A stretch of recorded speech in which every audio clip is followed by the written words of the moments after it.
Olá, meus amores, sejam bem-vindos à nossa aula de ciências. A gente vai retomar o nosso conteúdo, né, sobre o ar, né? A gente já viu uma parte, né, sobre o ar. A gente viu na semana passada uma outra parte. A gente vai retomar o que a gente viu na aula passada sobre o ar, tá? Porque vai ser o nosso TD dessa semana, ok? Então, a gente viu um pouco sobre energia eólica, né? Então, o que é energia eólica, né? Ela também pode ser chamada de energia dos ventos, porque ela é aquela que utiliza da força do vento para gerar energia, né? Para trabalhos mecânicos como bombeamento de água e trituração de grãos, certo? O processo para aproveitamento da energia eólica depende dos aerogeradores. O que são os aerogeradores? São esses aqui, ó, esses cataventos gigantes, tá? Eles são aerogeradores, que são os equipamentos utilizados para, a partir do contato com o vento, rotacionarem e gerarem outras formas de energia, como a energia elétrica, por exemplo. Então, esses aqui são os aerogeradores, onde você vê, né, vários conjuntos de aerogeradores, significa que ali existe uma usina eólica, certo? Uma energia que utiliza da força dos ventos para uma usina que utiliza da força dos ventos para gerar energia, certo? Aqui no Brasil, gente, nós temos usinas eólicas, tá? Em alguns estados, alguns deles são Rio Grande do Norte, Bahia e aqui no Ceará, certo? Existem usinas eólicas. Atualmente, a usina eólica do Rio Grande do Norte lidera a produção de energia elétrica, operando com a capacidade de 2.243 volts, certo?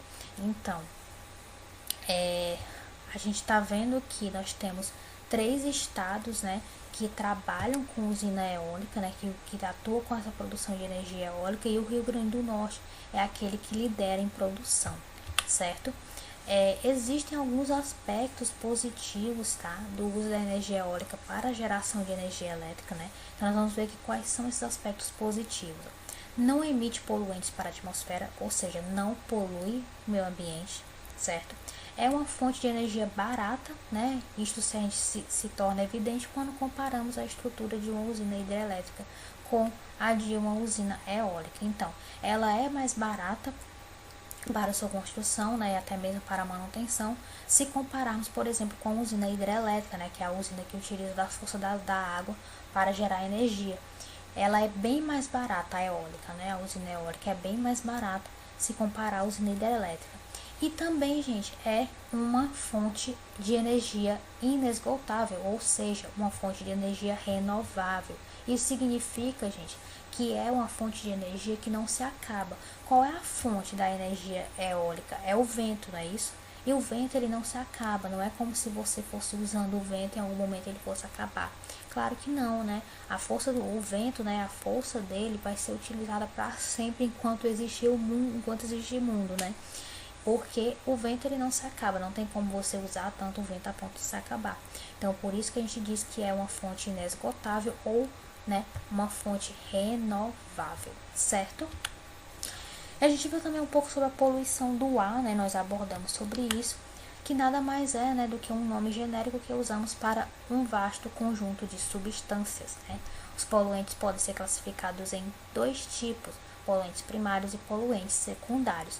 Então, a poluição do ar nada mais é do que a emissão de poluentes, né, de substâncias poluentes que são soltas no ar, como por exemplo, né, as substâncias que saem do escapamento do carro, né, como a gente está vendo aqui, essa fumaça. Tudo isso sobe, toda substância gasosa, ela vai subir para a atmosfera, né? E se forem substâncias poluentes, isso que acontece? Vai poluir o ar, não é isso? E aí, como ele está falando aqui, existem 2 tipos de classificações para poluentes: os poluentes primários e os poluentes secundários. Vamos entender aqui. Os poluentes primários, gente, são o quê? São aqueles lançados diretamente na atmosfera, provenientes de fontes antrópicas e naturais, tá? E os secundários são aqueles que são produtos da reação química e fotoquímica que ocorre na atmosfera, envolvendo os poluentes primários. Então, vamos lá. Os poluentes primários são aqueles que são soltos, certo? Na atmosfera, tá? O que acontece? Vamos usar aqui o exemplo do escapamento do carro. O seu carro, quando você tem um carro, o seu carro, provavelmente quando ele vai andar, né, ele vai soltar fumaça, certo? Essa fumaça vai junto com algumas substâncias ali, né, devido à queima do combustível, certo? Essa substância vai subir, essa fumaça vai subir. Essa primeira fumaça que sobe para a atmosfera já é um poluente, é o poluente primário. Só que quando ele chega lá em cima, né, ele vai se juntar com outras substâncias que já estão lá em cima. Essa junção, né, de substâncias novas, ela vai gerar uma nova substância que consequentemente vai ser um novo poluente. Esse novo poluente vai ser secundário, ou seja, vai ser um poluente vindo de duas substâncias, né, que foram soltas primeiramente na atmosfera, ou seja, eram poluentes primários, que quando se junta acontece um processo, né, que acaba formando uma nova substância e aí se torna um poluente secundário. Deu para compreender? Então vamos prosseguir aqui. A gente pode conhecer alguns dos principais poluentes aqui, ó, como por exemplo monóxido de carbono, dióxido de carbono, clorofluorocarbonetos, óxido de enxofre, óxido de nitrogênio, compostos orgânicos voláteis, amônia, material particulado e ozônio troposférico. Quero só chamar a atenção aqui para, por exemplo, a gente já ouviu falar em nitrogênio, né, na nossa primeira aula sobre o ar, né, já ouviu falar em nitrogênio, já ouviu falar em gás carbônico, certo?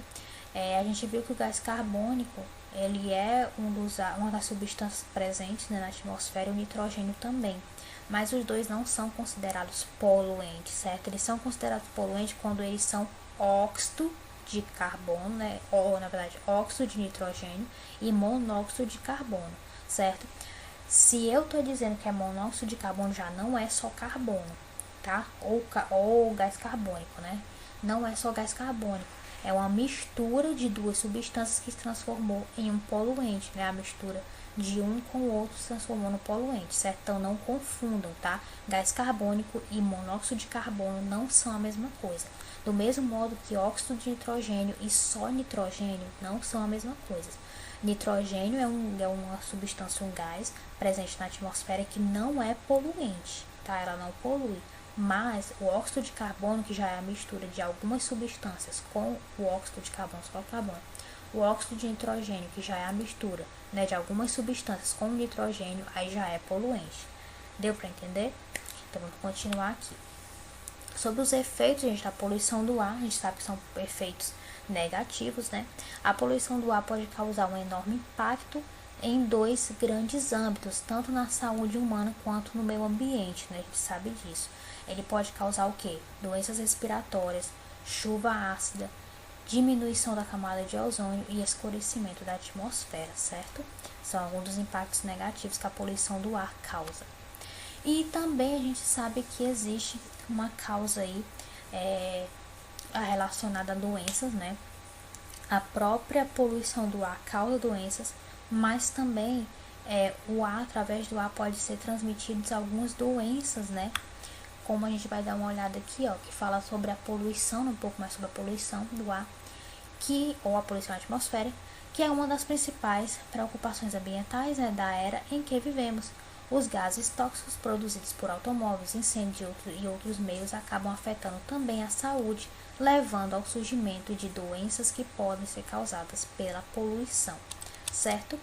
Mas a gente sabe que, além dessas doenças causadas pela poluição, como a gente tem algumas aqui, nós também temos algumas doenças que são transmitidas pelo ar, né? Não são necessariamente doenças causadas pela poluição, mas são doenças transmitidas pelo ar. Então, nós vamos ver aqui, nós temos aqui, gente, as doenças transmitidas por vírus. Quais são essas? Varicela, rubéola, resfriado e gripe e sarampo. Esses são transmitidos por virose, tá?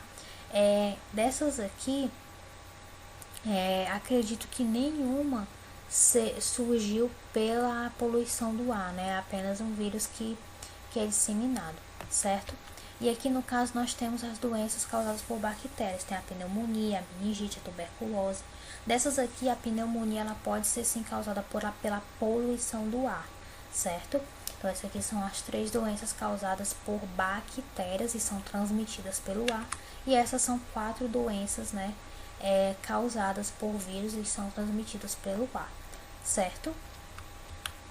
E a gente encerra o nosso conteúdo, tá? Vocês podem voltar ali para tá dando uma lida de novo, né? Até mesmo no livro, certo? E aí vocês vão fazer o TD a respeito dessa atividade aqui. Então espero que vocês tenham compreendido, tá? O que ficou de dúvida, voltem lá, deem uma olhada de novo no vídeo para ajudar vocês, ok? Então, meus amores, é isso. Um beijo, se cuidem e até a próxima aula.